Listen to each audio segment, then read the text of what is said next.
thank you very much. We very much appreciate you. Let's move on now to item number 23, which is the first public hearing and consideration of introducing an ordinance levying property taxes for the City of San Angelo for the 2014 tax year.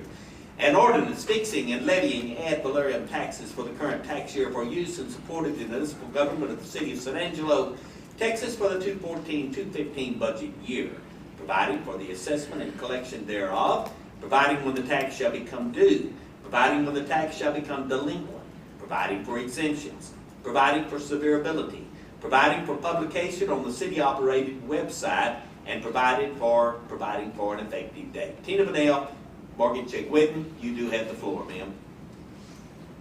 Good morning.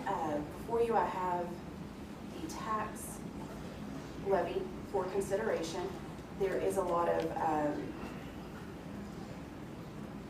information to disclose in the property tax, and so if you all will indulge me just to clear the air with the folks watching at home and the folks watching here in the audience, we do have a very brief video to speak to some of the major issues, the questions that I believe y'all get over. That of many other municipalities.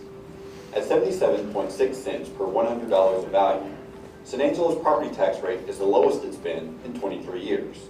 Even so, it's true that's more than the rates in Abilene, Midland, Odessa, and Wichita Falls. The reasons for that are fourfold.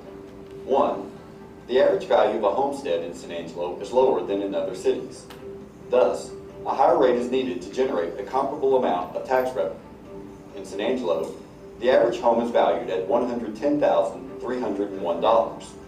That compares to nearly $112,000 in Wichita Falls, more than $140,000 in Odessa, and an impressive $208,000 in Midland. Two, the City of San Angelo offers a 20% tax exemption on a homestead. That means a primary residence is taxed at only 8% of its value. Abilene exempts 15% of a homestead's value, while Wichita Falls offers a straight $18,000 exemption. On an average valued home, San Angelo's exemption would be $4,000 more than Wichita Falls's would be. Three, San Angelo lacks a significant commercial and industrial tax base. That shifts more of the burden of funding local government to homeowners. The City of San Angelo's total taxable value is $4.2 billion. That is dwarfed by Midland's $10.2 billion, Abilene's $8.7 billion, Odessa's $6.1 billion, and Wichita Falls' $4.6 billion. Although Midland's tax rate is nearly 36 cents lower than San Angelo's, Midland generates $10 million more in property tax revenue. So again, with a lower tax base, San Angelo requires a higher rate to generate a comparable amount of tax revenue. Lastly, San Angelo collects less sales tax than its peers. That means the city must rely more heavily on property taxes to fund its operations. In the coming year, the City of San Angelo has budgeted $26.7 million in total sales tax collections for the General Fund and the Development Corporation. That represents an increase of about 12%. But that's well below the $30.6 million that Abilene is projecting, the $30.8 million Wichita Falls is budgeting, and the $32.5 million Odessa expects to collect in 2015. Each of those factors contributes to a property tax rate that is higher than that of comparable cities. Lost in the discussion of San Angelo's tax rate is what's most important to taxpayers. That is, how much does the homeowner pay in property taxes? San Angelo homeowners, on average, pay less property taxes or a comparable amount than do taxpayers in our benchmark cities. In 2015, the average San Angelo homeowner will pay $685 in city property taxes. That's less than the $734 tax bill in Wichita Falls and Midland's average levy of $872. Odessans will pay $534.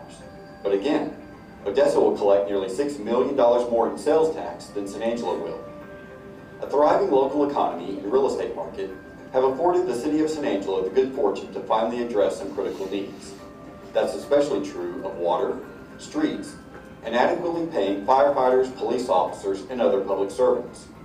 The city's leadership remains steadfastly vigilant in ensuring that maximum value is squeezed from every tax dollar, never losing sight of the fact that those dollars belong to you.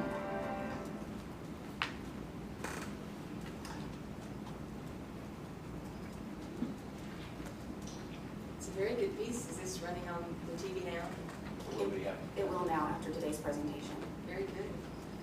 So before you, to kind of bring some details to it, that's why we lent on the video, because today we're doing the first public hearing and introduction of the ordinance levying the taxes for the 2014 tax year. As discussed during budget preparation, the rate is proposed to stay the same at 77.6 cents, and that's the same as last year, and we recommend approval of the ordinance as presented. So no change in the exemptions, no change in the due dates or anything like that. Sounds good to me. Who wants to get this started? Motion to approve. That's what I wanted to hear. Second. That's what I wanted to hear. Tax rate will remain the same this year. We are not going up. And we have gone down a dime in the last 10 years, which is what we wanted to do. I do have a motion, I do have a second that we approve the 77.6 per $100 valuation tax rate for the 2014-2015 year. Do I have public comment on this? Do I have further council comment? Not, I'll call for the vote. All in favor, please say aye. Aye. Opposed, nay. Put a 6-0 on that. Thanks, Margie. Thank you. Presentation